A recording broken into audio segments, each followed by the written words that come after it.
ओम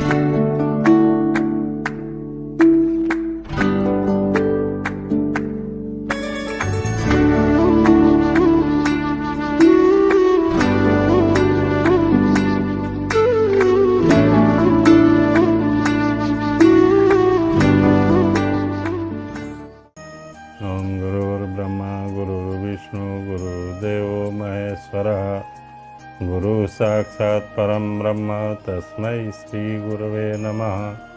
अखंडमंडलाकारं व्याप्तं येन चराचरं तत्पदं दर्शितं येन तस्मै श्री गुरवे नमः। ध्यानमूलं गुरुर्मूर्ति पूजामूलं गुरुपदम् मंत्रमूलं गुरोर्वाक्यं मोक्षमूलं गुरुकृपा।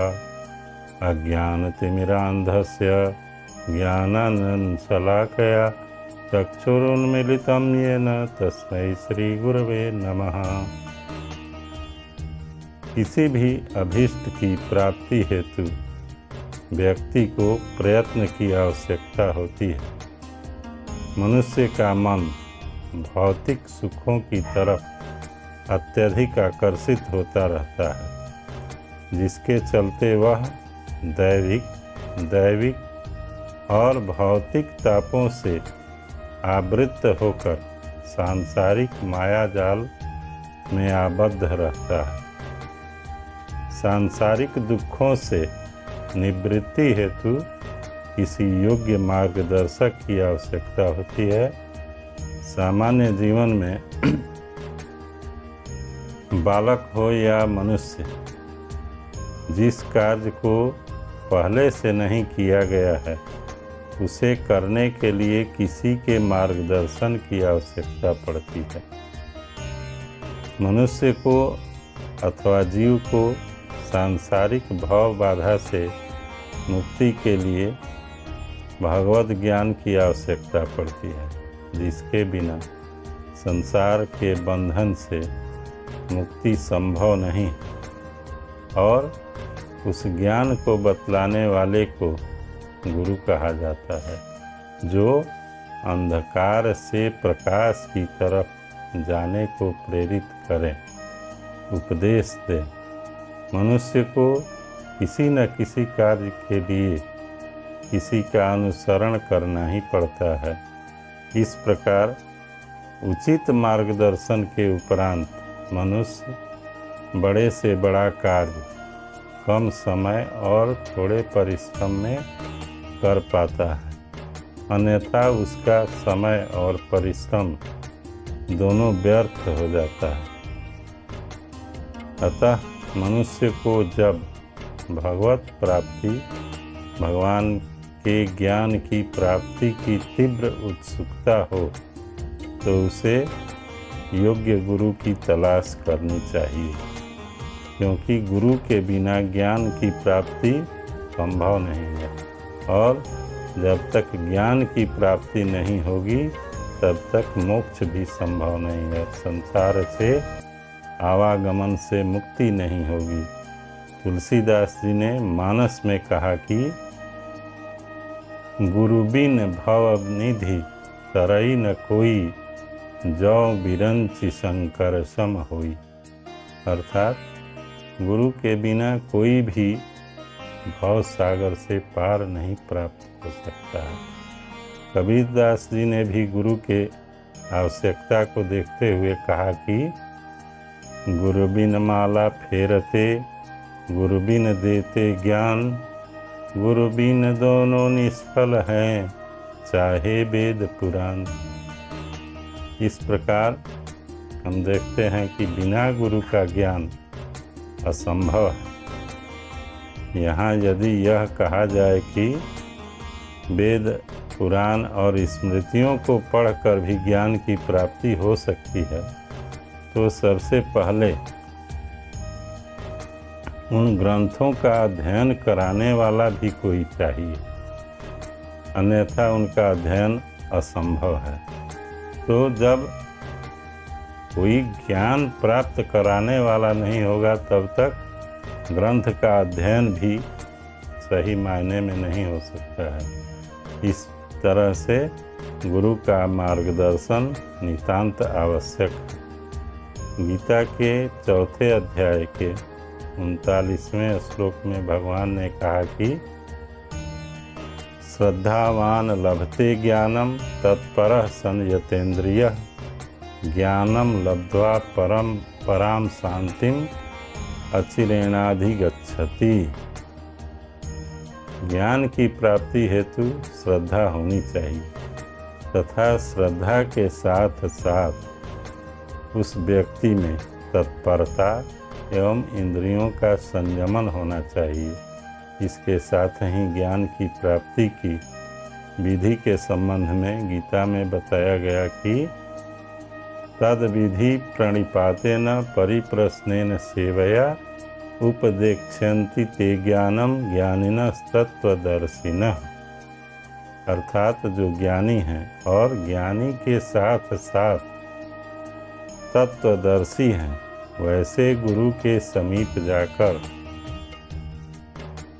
भली भांति अपने को समर्पित करने के पश्चात उनकी सेवा में तत्पर रहे तथा अपनी सेवा और विनय से गुरु को प्रसन्न करे, पुनः उनसे प्रश्न करे, बार बार प्रश्न करे, तब जाकर ज्ञान की प्राप्ति होगी।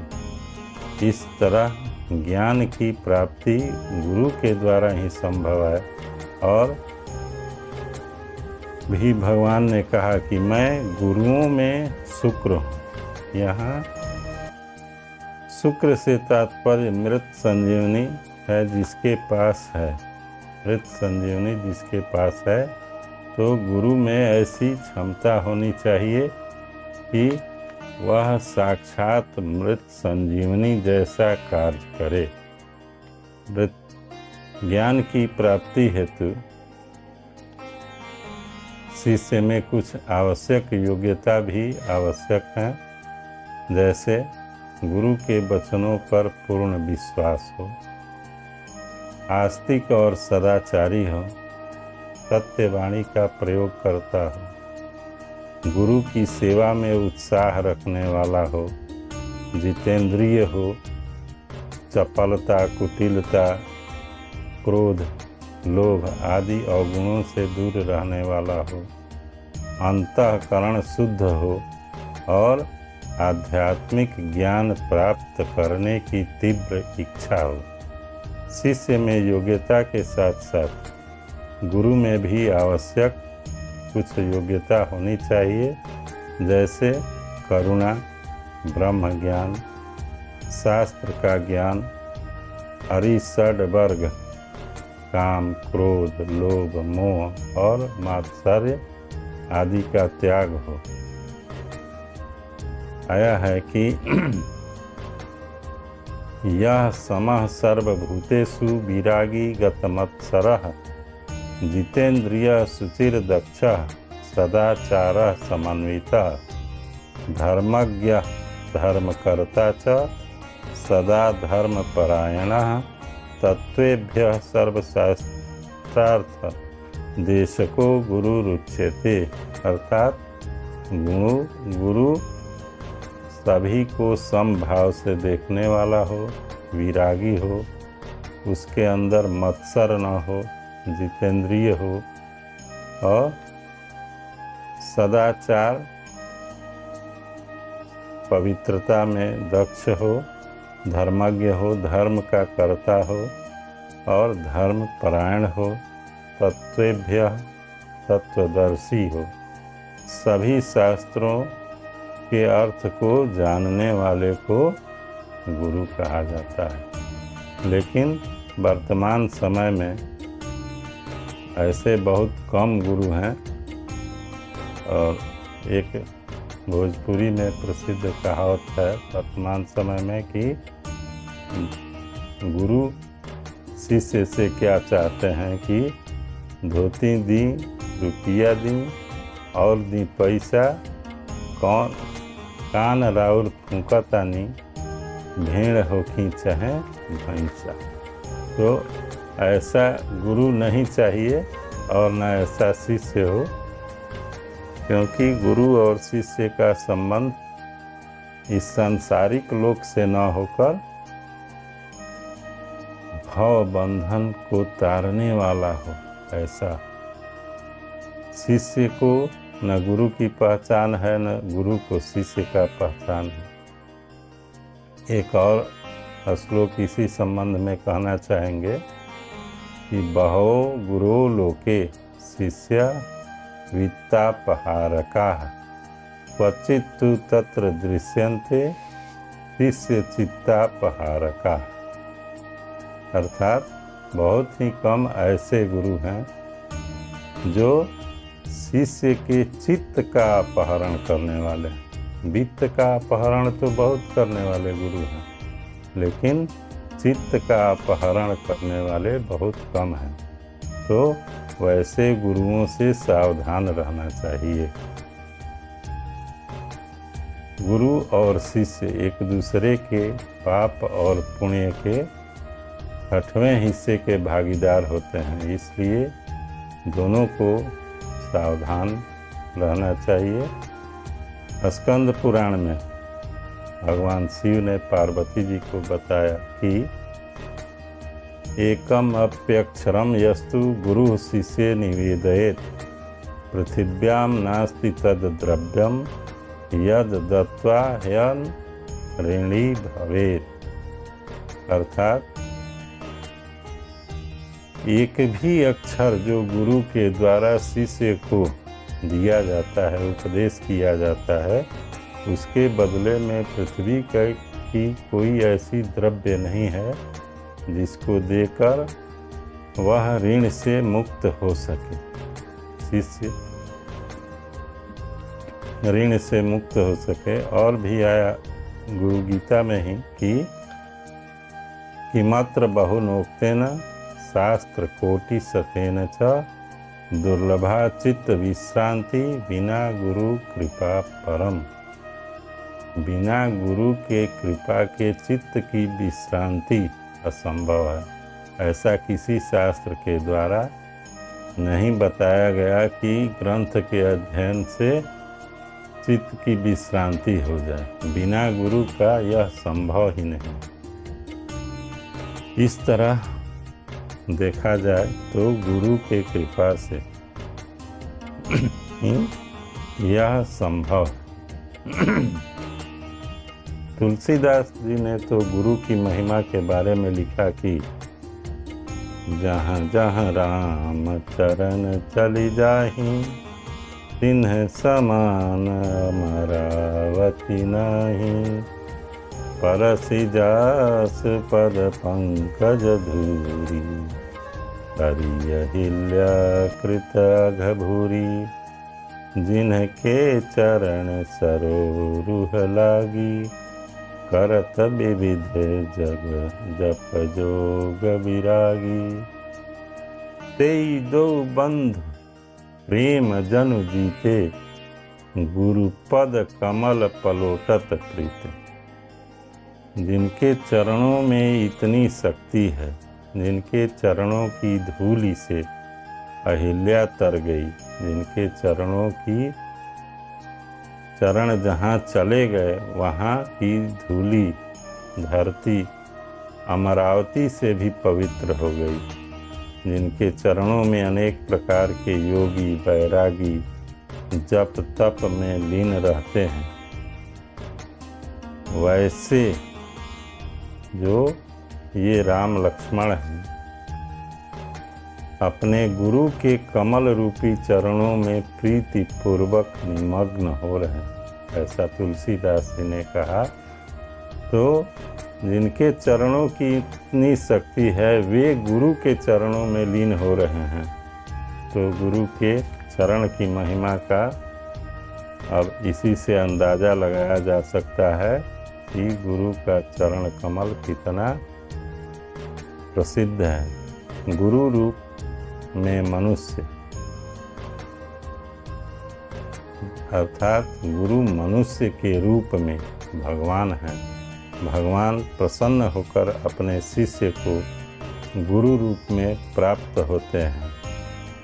बंदौ गुरु पद कंज कृपा सिंधु नर रूप हरि, महामोह तम पुंज जास, वचन रवि कर निकर। तुलसीदास जी ने इस प्रकार गुरु के महत्व को और दर्शाते हुए कहा,